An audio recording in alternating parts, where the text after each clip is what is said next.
जय Hind. Anglo Mysore Wars के बारे में हम बात कर रहे थे और इससे पिछले वाले सेशन में पहले दो एंग्लो मैसूर वॉर्स के बारे में हमने पढ़ लिया था और टोटल 4 ही एंग्लो मैसूर वॉर्स हुए हैं। तो आज अपने को बात करनी है एक तो थर्ड एंग्लो मैसूर वॉर के बारे में और फाइनली पढ़ना है फोर्थ एंग्लो मैसूर वॉर के बारे में। अगर बहुत बेसिक तौर पर रिवाइज करें तो फर्स्ट एंग्लो मैसूर वॉर शुरू हुआ 1767 में और ख़त्म हुआ 1769 में, और ये ख़त्म हुआ था with the treaty of Madras. और जब ट्रीटी ऑफ मद्रास साइन हुई थी उस टाइम पे गवर्नर हुआ करते थे वरलेस्ट।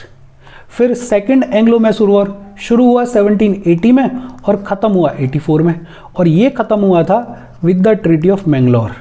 और जिस टाइम पे ट्रीटी ऑफ मैंगलोर साइन हुई उस टाइम पे गवर्नर जनरल हुआ करते थे Warren Hastings. Third Anglo Mysore war जिसके बारे में आज अपने को बात करनी है, ये शुरू हुआ था 1790 में और ख़त्म हुआ था 92 में, और ये ख़त्म हुआ था with the treaty of Srirangapatnam. और इस टाइम पे गवर्नर जनरल हुआ करते थे कॉर्नवालिस। और finally fourth Anglo Mysore war ये शुरू हुआ था 1799 में और ख़त्म भी 1799 में ही हो गया था।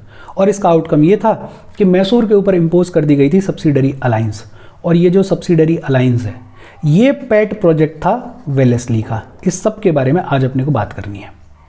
थोड़ा और याद करेंगे तो अपने को पता ही है कि फर्स्ट एंग्लो मैसूर वॉर में जीता था हैदर अली। हैदर अली ने ब्रिटिशर्स को हराया था। सेकंड एंग्लो मैसूर वॉर ये ख़त्म हुआ था ड्रॉ के नोट पे, ना कोई जीता ना कोई हारा, लेकिन एक बड़ी सिग्निफिकेंट चीज़ हुई थी। 1782 के दिसंबर के महीने में Haider Ali passed away. Haider Ali cancer की वजह से डाइड, और इस सेकंड एंग्लो मैसूर वॉर को हैदर अली के बाद कंटिन्यू किया था इसके बेटे टीपू सुल्तान ने। अच्छा, सेकंड एंग्लो मैसूर वॉर 1784 में ख़त्म हो गया है और थर्ड वाला एंग्लो मैसूर वॉर 1790 में शुरू हुआ है। ये बीच के जो 6 साल हैं इसमें रहा स्टेटस को, ना तो मैसूर ने और ना ब्रिटिशर्स ने कोई झगड़ा नहीं किया, और ये दोनों ही ब्रिटिशर्स भी और टीपू सुल्तान भी इस 6 साल के ड्यूरेशन में अपनी पावर को कंसोलिडेट कर रहे थे, अपने पोजीशन को मजबूत कर रहे थे। लेकिन फाइनली ये 6 साल का स्टेटस को ब्रेक हुआ 1790 में, और 1790 में शुरुआत हुई थर्ड एंग्लो मैसूर वॉर की। थर्ड एंग्लो मैसूर वॉर की कहानी अपन शुरू करें उससे पहले एक और बड़ा इंपॉर्टेंट इवेंट हो गया है, या एक और पर्सनैलिटी बड़ी इंपॉर्टेंट है। 1786 में इंडिया में आया है एक नया गवर्नर जनरल जिसका नाम है कॉर्नवालिस। और कॉर्नवालिस इंपॉर्टेंट इसलिए है बिकॉज जब अमेरिका में इंडिपेंडेंस का वॉर चल रहा था तो अमेरिका में ब्रिटिशर्स को रिप्रेजेंट कौन कर रहा था, लीड कौन कर रहा था? कॉर्नवालिस लीड कर रहा था। एक तरीके से अमेरिका में कॉर्नवालिस हार के आया था, तो इसको तो जुनून था कि मुझे कैसे भी खुद की काबिलियत को प्रूव करना है। और ये 1786 से लेकर 1793 तक गवर्नर जनरल रहा था। इसी के टाइम के ड्यूरेशन के दौरान हुआ था थर्ड एंग्लो मैसूर वॉर। इस थर्ड एंग्लो मैसूर वॉर की शुरुआत कैसे हुई? टीपू सुल्तान और ट्रेवनकोर स्टेट का जो राजा है उसके बीच में कुछ कॉन्फ्लिक्ट था, और कॉन्फ्लिक्ट होना बड़ा लाजमी था। ये रहा मैसूर और ये रहा ट्रेवनकोर का स्टेट। ये है मैसूर, टीपू सुल्तान का मैसूर, और ये है ट्रेवनकोर का स्टेट। दो ऐसे स्टेट्स जिनकी बाउंड्री एक दूसरे से मिलती है। दोनों ही स्टेट एक्सपेंड करना चाह रहे हैं, दोनों ही स्टेट अपनी पावर को कंसोलिडेट करना चाह रहे हैं, दोनों ही स्टेट अपने एरिया को बढ़ाना चाह रहे हैं। बट ऑब्वियस सी बात थी कि इन दोनों स्टेट्स के बीच में कॉन्फ्लिक्ट होना ही होना था। आज तक भी कहानी यही है कि दो जो पड़ोसी राज्य होते हैं, मुल्क होते हैं, देश होते हैं, वो अपने एरिया को एक्सपेंड करने के लिए झगड़ते हैं। अपन देखते हैं इंडिया पाकिस्तान का कॉन्फ्लिक्ट यही है, इंडिया चाइना का कॉन्फ्लिक्ट यही है, दुनिया भर में यही कॉन्फ्लिक्ट चल रहा है, सदियों से चला आ रहा है। तो टीपू और ट्रेवनकोर स्टेट का जो राजा था उन दोनों के बीच में कॉन्फ्लिक्ट हुआ, और इस कॉन्फ्लिक्ट की शुरुआत हुई 2 पोर्ट्स के लेन देन से।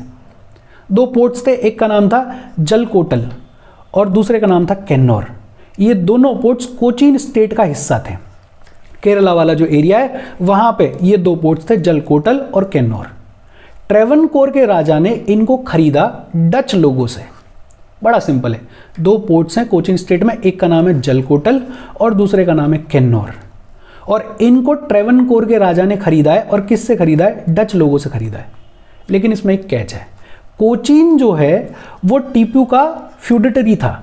मतलब ये कहें कि टीपू एक तरीके से कोचीन का फ्यूडल लॉर्ड था। कोचीन के ऊपर जो फ्यूडल लॉर्डशिप थी वो किसकी थी? टीपू की थी। और टीपू को लगा कि यार ये तो मेरी अथॉरिटी को चैलेंज किया जा रहा है, मेरे अधीन जो स्टेट है उसके पोर्ट्स को ये ट्रेवनकोर का राजा खरीद रहा है डच लोगों से, ये तो मेरी अथॉरिटी को चैलेंज कर रहा है। कॉन्फ्लिक्ट की शुरुआत हो गई। टीपू ने ट्रेवनकोर को अटैक कर दिया इन अप्रैल 1790। जब टीपू ने ट्रेवनकोर को अटैक कर दिया तो ट्रेवनकोर के राजा ने मदद मांगी इंग्लिश लोगों से, ईस्ट इंडिया कंपनी से, और इंग्लिश लोग इसकी मदद करने के लिए आ गए। लेकिन टीपू था बेहद पावरफुल और टीपू ने 1790 में, और यहां से इस 1790 के बैटल से शुरुआत हो गई है थर्ड एंग्लो मैसूर वॉर की। टीपू ने 1790 में इंग्लिश जनरल मेडॉस की आर्मी को हरा दिया। एक तरीके से ये कहें कि इंग्लिश आर्मी को हरा दिया। एक तरीके से क्या, एग्जैक्टली यही हुआ कि English army under Meadows was defeated by Tipu Sultan. और ये खबर पहुंची कॉर्नवालिस के पास में, और कॉर्नवालिस को लगा कि नहीं भाई, एक बार अमेरिका में बेइज्जती हो चुकी है, अब दोबारा मेरे नाम पे बिल नहीं फटेगा। तो 1791 में Cornwallis took the leadership. Cornwallis बोला कि अब मैं लड़ाई लड़ूंगा। कॉर्नवालिस आर्मी लेके निकला और इसने अमूर नाम की जगह को जीता। वेल्लोर से होते हुए ये पहुंचा बेंगलोर। अमूर, वेल्लोर, बेंगलोर, और बेंगलोर होते हुए श्रीरंगपट्टनम तक ये पहुंच गया है। फिर कोयम्बटूर तक ये पहुंच गया है। और ये जो श्रीरंगपट्टनम है ये टीपू सुल्तान की कैपिटल हुआ करती थी। मतलब ये जो कॉर्नवालिस है इसने अमूर, वेल्लोर, बेंगलोर, श्रीरंगपट्टनम और कोयम्बटूर जो टीपू सुल्तान की इंपॉर्टेंट टेरिटरीज थी उन सब को जीतना शुरू कर दिया। लेकिन टीपू सुल्तान ने रिटेलिएट किया, और टीपू सुल्तान ने रिटेलिएट किया और वापस से कॉर्नवालिस की आर्मीज को हराना शुरू किया। और ये जो टेरिटरीज जीती गई थी कोयम्बटूर वगैरह, टीपू सुल्तान ने वापस से इनको कैप्चर कर लिया, वापस से रीगेन कर लिया। फाइनली कॉर्नवालिस ने दिमाग लगाया और कॉर्नवालिस ने एक टीम बनाई मराठास के साथ और निज़ाम लोगों के साथ मिलके। और अब ईस्ट इंडिया कंपनी की इंग्लिश की पावर जो है वो 3 गुना बढ़ गई है। मराठास भी साथ आ गए, निज़ाम भी साथ आ गए, और इन तीनों ने मिलके दोबारा से टीपू सुल्तान के श्रीरंगपट्टनम को अटैक किया। श्रीरंगपट्टनम इसलिए भी इंपॉर्टेंट है बिकॉज ये टीपू सुल्तान की कैपिटल थी, और दोबारा में श्रीरंगपट्टनम में टीपू सुल्तान को हरा दिया गया। सिग्निफिकेंट है कि किसी राजा को, किसी सुल्तान को उसके खुद के कैपिटल में हराया जाए, बड़ी बात है। कॉर्नवालिस की आर्मी ने, इंग्लिश आर्मी ने मराठास और निज़ाम लोगों की मदद से टीपू सुल्तान को उसके कैपिटल में हरा दिया है, और टीपू सुल्तान के ऊपर एक बड़ी ह्यूमिलिएटिंग ट्रीटी डाली गई है। उस ट्रीटी का नाम है ट्रीटी ऑफ श्रीरंगपट्टनम, और ये साइन हुई 1792 में। इस ट्रीटी ऑफ श्रीरंगपट्टनम से खत्म हुआ third Anglo Mysore war. Treaty of Srirangapatnam में क्या कहा गया? आधा Mysore, almost half of the Mysore was taken away. Tipu Sultan से आधा मैसूर ले लिया गया। ये जो एरियाज आप देख रहे हो, ये जो एरिया है, ये एरिया तो दे दिया गया मराठास को। ये तुंगभद्रा रिवर जो है और उसकी जो टेरिटरीज हैं उसके आसपास वाला जितना भी एरिया है वो किसको दे दिया गया? मराठास को दे दिया गया। ये जो कृष्णा रिवर के आसपास वाला जो एरिया है, कृष्णा से पेन्नार रिवर तक का जो एरिया है, वो दे दिया गया हैदराबाद के निज़ाम को। और इधर ये जो मलाबार कोस्ट है, फिर ये डिंडीगुल वाला एरिया और ये जो 12 महल वाला एरिया है, ये ले लिया खुद ईस्ट इंडिया कंपनी ने। ये बीच बीच में जो मैसूर है ये छोड़ दिया गया टीपू सुल्तान के लिए। मतलब ऑलमोस्ट आधा मैसूर बांट लिया विनिंग पावर्स ने, बांट लिया ईस्ट इंडिया कंपनी ने, मराठास ने और निज़ाम ने। ट्रीटी ऑफ श्रीरंगपट्टनम में एक और चीज़ बोली गई कि ये जो लड़ाई लड़ी है, इस लड़ाई में ईस्ट इंडिया कंपनी को नुकसान हुआ है, इस लड़ाई में मराठास को नुकसान हुआ है, इस लड़ाई में निज़ाम को नुकसान हुआ है, और इसके बदले में टीपू 3 करोड़ रुपए देगा। 3 करोड़ 1792 में, बड़ी बात है। टीपू बोला यार इतना पैसा तो मेरे पास है नहीं, तो टीपू को बोला गया कि आधा पैसा तो तुम अभी दे दो, इमीडिएटली दे दो, मतलब 1.5 करोड़ तो अभी दे दो, और 1.5 करोड़ के बदले में हम लेके जा रहे हैं तुम्हारे 2 बेटों को, और जब तुम 1.5 करोड़ का पेमेंट कर दोगे तो इन 2 बेटों को छोड़ दिया जाएगा।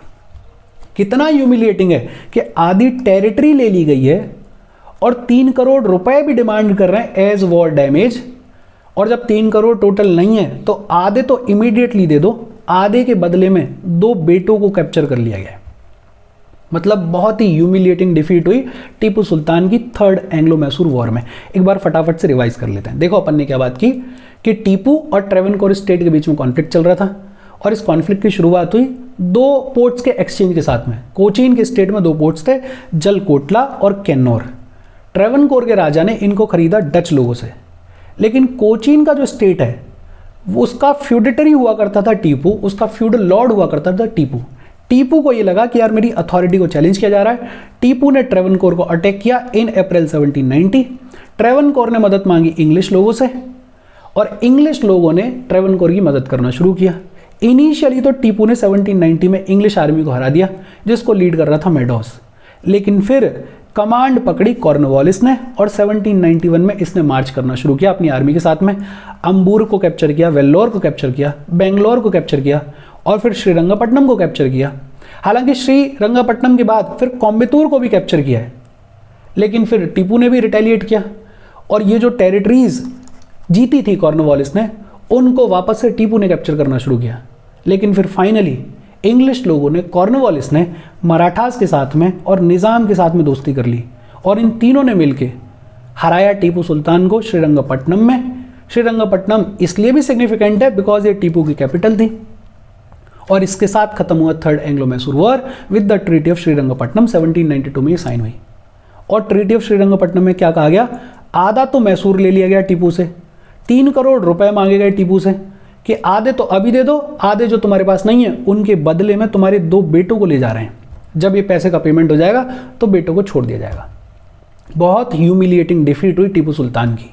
और फिर इसके बाद लगभग 7-8 साल तक 1792 से लेके 1799 तक टीपू सुल्तान ने कुछ नहीं बोला। टीपू सुल्तान शांति से बैठा रहा। टीपू सुल्तान भी शांति से बैठा हुआ है और ब्रिटिशर्स भी शांति से बैठे हुए हैं, लेकिन हाँ टीपू सुल्तान अंदर ही अंदर अपनी पावर को कंसोलिडेट करने की कोशिश कर रहा है, अपनी पोजीशन को थोड़ा मजबूत करने की कोशिश कर रहा है। और शांत इसलिए भी बैठा हुआ है कि इसके 2 बेटे कैप्चर कर लिए गए हैं, इसके 2 बेटे हॉस्टेज हैं ब्रिटिशर्स के। और इस 99 तक के टाइम में टीपू सुल्तान ने अपने दोनों बेटों को फ्री करवा लिया। ट्रीटी ऑफ श्रीरंगपट्टनम की जो भी कंडीशंस थी उनको पूरी तरीके से फुलफिल कर दिया, जो भी पैसा देना था वो दिया और अपने दोनों बेटों को फ्री करवा लिया। ये शांति से चीज़ें चल रही थी।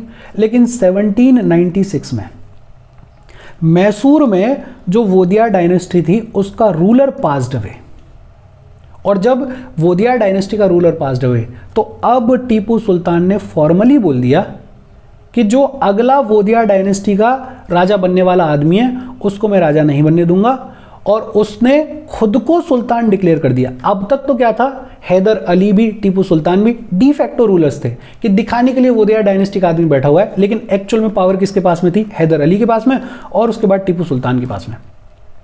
लेकिन 1796 में टीपू सुल्तान ने फॉर्मली बोल दिया कि अब मैं सुल्तान हूं, अब कोई वोदिया डायनेस्टी नहीं होगी। और इस दौरान जो गवर्नर जनरल था उसका नाम था जॉन शॉरे, और ये जो जॉन शॉरे, इसकी पॉलिसी बड़ी सिंपल थी कि मैं इंटरफेयर ज़्यादा नहीं करूंगा, जैसे चल रहा है वैसे चलने देंगे। लेकिन चेंज आया 1798 में, जब एक नया गवर्नर जनरल आया जिसका नाम था लॉर्ड वेलेस्ली, और ये इंपीरियलिस्ट आदमी था। इसको कब्जा करना था आसपास की टेरिटरीज पे। इंपीरियलिज्म इसकी पॉलिसी थी, जिसके तहत इसने नाम दिया हुआ था सब्सिडरी अलायंस का। सब्सिडरी अलायंस इसी चैप्टर में अपन आगे चलते हुए पढ़ेंगे, लेकिन सब्सिडरी अलायंस का बेसिक आइडिया ये था कि भाई साहब आपको ब्रिटिश आर्मी को अपने एरिया में रखना है, एक ब्रिटिश रेजिडेंट आपके यहाँ पे रहेगा, और आप किसी से भी इंटरनेशनल रिलेशन नहीं बनाओगे, किसी दूसरे राज्य के साथ में कोई रिलेशन नहीं बनाओगे विदाउट इन्फॉर्मिंग द ब्रिटिशर्स। बदले में ब्रिटिशर्स आपकी मदद करेंगे अगर कोई लड़ाई हुई तो। देख रहे हो कैसा सिस्टम क्रिएट किया इसने। तो जितने भी कमजोर राज्य थे उनको इसने कैप्चर करना शुरू किया in the name of subsidiary alliance. Exactly subsidiary alliance क्या है अपन इसके बारे में बात करेंगे आगे चलते हुए। अच्छा, वेलेस्ली आ गया है, इसका नेचर ही है, इसकी पॉलिसी ही है इंपीरियलिस्टिक, जिसको इसने नाम दिया है सब्सिडरी अलायंस का। दूसरी तरफ टीपू सुल्तान की फ्रेंडशिप बढ़ती जा रही है फ्रेंच लोगों के साथ में। टीपू सुल्तान कोशिश कर रहा है कि मैं कैसे भी इंडिपेंडेंटली पावरफुल हो जाऊं, और इंडिपेंडेंटली पावरफुल होने की शुरुआत इसने कर दी है 1796 में, जब इसने खुद को फॉर्मली डिक्लेयर कर दिया एज सुल्तान। अच्छा, टीपू सुल्तान ने ये सब कुछ कर लिया, फ्रेंच के साथ में फ्रेंडशिप बढ़ती जा रही है, टीपू सुल्तान ने खुद को सुल्तान डिक्लेयर कर दिया है। एक तरफ टीपू अपनी पावर को कंसोलिडेट कर रहा है और दूसरी तरफ एक आदमी आ गया जिसका नाम है लॉर्ड वेलेस्ली, जो कि इंपीरियलिस्टिक है, जो कि ज़्यादा से ज़्यादा टेरिटरी पे कब्जा करना चाहता है। अब वेलेस्ली तो बहाने ढूंढ रहा था कि कैसे भी मौका मिले और इस टीपू को उड़ाया जाए। इसने माहौल बनाना शुरू किया और इसने टीपू के ऊपर एक चार्जशीट फाइल करी। क्या कहा कि जो टीपू सुल्तान है ये हैदराबाद के निज़ाम और मराठास के साथ मिलके इंग्लिश लोगों के अगेंस्ट में प्लॉटिंग कर रहा है। और ये बड़ी हंसने वाली बात है, हैदराबाद का निज़ाम और मराठास ये दो ऐसी पावर्स हैं जो चारों एंग्लो मैसूर वॉर्स में कभी इधर रही हैं कभी इधर रही हैं।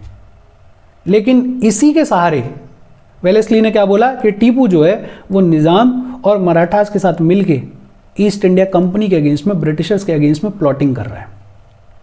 दूसरा, वेलेस्ली ने एक चार्ज और लगाया कि टीपू ने अपनी एम्बेसीज, अपने लोग भेजे हैं अरेबिया में, अफगानिस्तान में, काबुल में।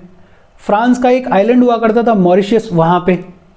और ये जो लोग भेजे गए हैं ये भेजे गए विद ट्रीजनेबल इंटेंट, मतलब ये भी भेजे गए हैं to plot against the Britishers, to plot against the English East India company. अब चार्जशीट फाइल कर दी गई है, अब तो लड़ाई होना रह गया है बस। वॉर की शुरुआत हुई ऑन 17 अप्रैल 1799 और इसी शुरुआत को अपन बोलते हैं फोर्थ एंग्लो मैसूर वॉर। और ये वॉर चला टिल 4 मई 1799 तक। 17 अप्रैल 1799 को शुरू हुआ और अगले महीने 4 मई 1799 को ख़त्म हो गया।